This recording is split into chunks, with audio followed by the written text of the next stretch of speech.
Hello, welcome to our Predicted 11 video. This is where we try and give you a bit of preview ahead of Norwich City's next fixture. This weekend they travel to Old Trafford to face Ole Gunnar Solskjaer's Manchester United, who were on the receiving end of a 3-1 defeat to Manchester City in the first leg of the Carabao Cup. And I'm going to start with the hosts on Saturday and take a look at their predicted lineup. Obviously, don't know if Harry Maguire is going to make it. A slight issue with him. He may well be fit, but I've gone on the assumption that he isn't.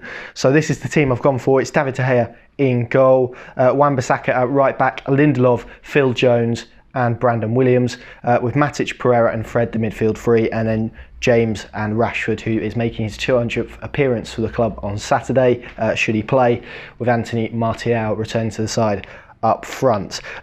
League form isn't too bad for Manchester United at the moment. They had a relatively good festive period and find themselves suddenly in fifth when there are lots of people talking about a crisis at Old Trafford, weren't they, with Solskjaer? But they have steadied the ship. Of course, that 4-1 win against Newcastle on Boxing Day. They followed that up with a 2-0 win against Burnley, but did lose their last game against Mikel Arteta's Arsenal. So perhaps an opportunity for Norwich City to profit upon some perhaps misplaced confidence for Manchester United at the moment. They seem to have lost that in recent weeks. Predominantly a counter-attacking side. Norwich City do like to keep the ball in possession. That may well lend itself to the way Solskjaer sets up his team. Let's zoom in on one of the players then. I've gone for Marcus Rashford.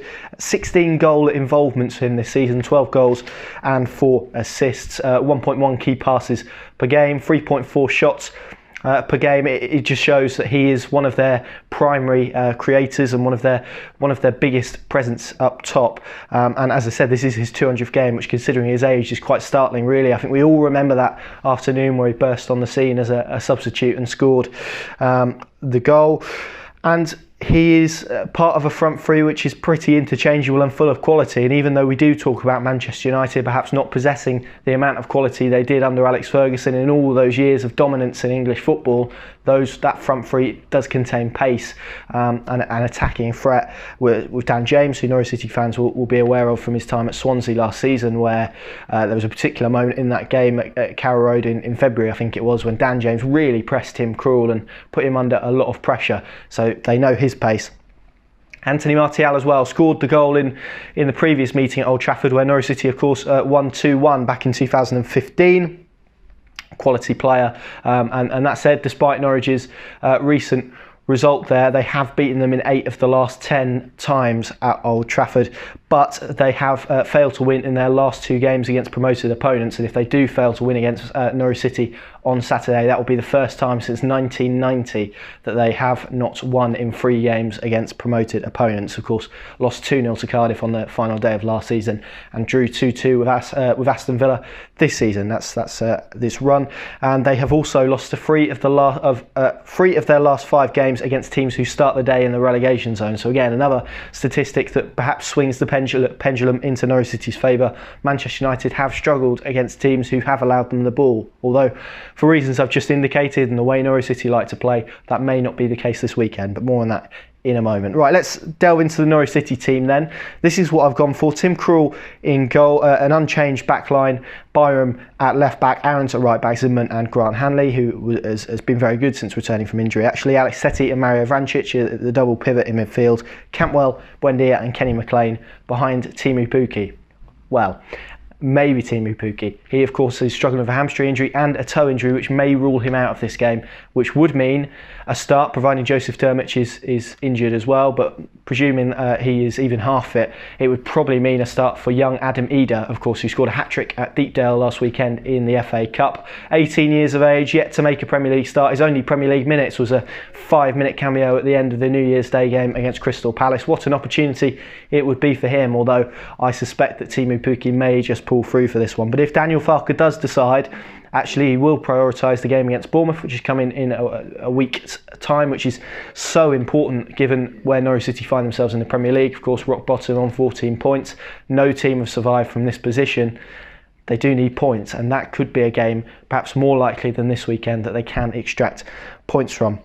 Let's zoom in on one of Norwich's players then. It's got to be the creator-in-chief, the man in form at the moment, the man everyone is talking about, Emi Buendia. Yet to score a Premier League goal, but 7 assists is hugely impressive considering where Norwich City find themselves in the table. 3 key passes per game, which is magnificent, just goes to show his influence in Norwich City's attacking phases of play. 2.9 through balls per game. Again, for a side that is rooted to the bottom of the Premier League, to have a player who is creating these numbers and who are coming out with these statistics is quite remarkable. He has made 19 goal opportunities this season, which is more than any other Premier League player.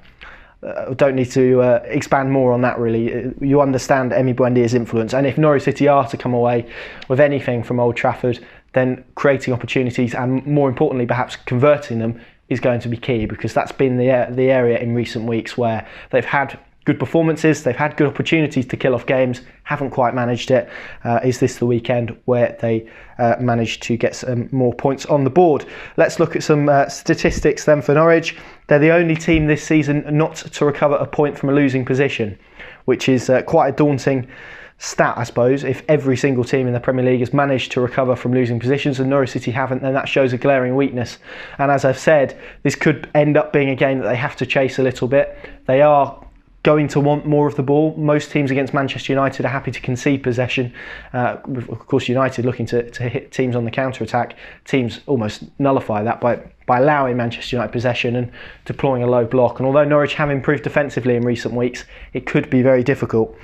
But of course, their last meeting at Old Trafford was a win. Alex Tetty's toe poke, Cameron Jerome scored the other goal as well. So that is perhaps a good omen of what can be achieved. But before that, the last 2 meetings, prior to that win in 2015, they lost 4-0. Norwich have lost 16 of their last 20 at Old Trafford. They're winless in 8, which if they are to not win on Saturday or at least pick up a result, then that would mean that it is Daniel Farke's longest winless run as a manager, which will stretch to 9 games, which is only equalled from his time at Lipstadt. And Norwich have dropped 14 points from winning positions, which says it all really. And someone, I think it would have been Corey on Twitter, who put up a wonderful graphic of the comparison between Norwich City's first half points return with their second, and it's quite stark. So Norwich City will be looking to sew 2 halves together, looking to get a performance with a result. We've seen plenty of good performances. Now it's time to get some results. They don't get much tougher than this at Old Trafford. It is going to be difficult, and it's going to be fascinating to see whether Norwich City can compete with Ole Gunnar Solskjaer's men. Thank you very much for watching. If you enjoyed, leave a like on the video and subscribe to the Pink 'Un YouTube channel for more content. Let us know your starting 11 down below, and we'll see you very soon.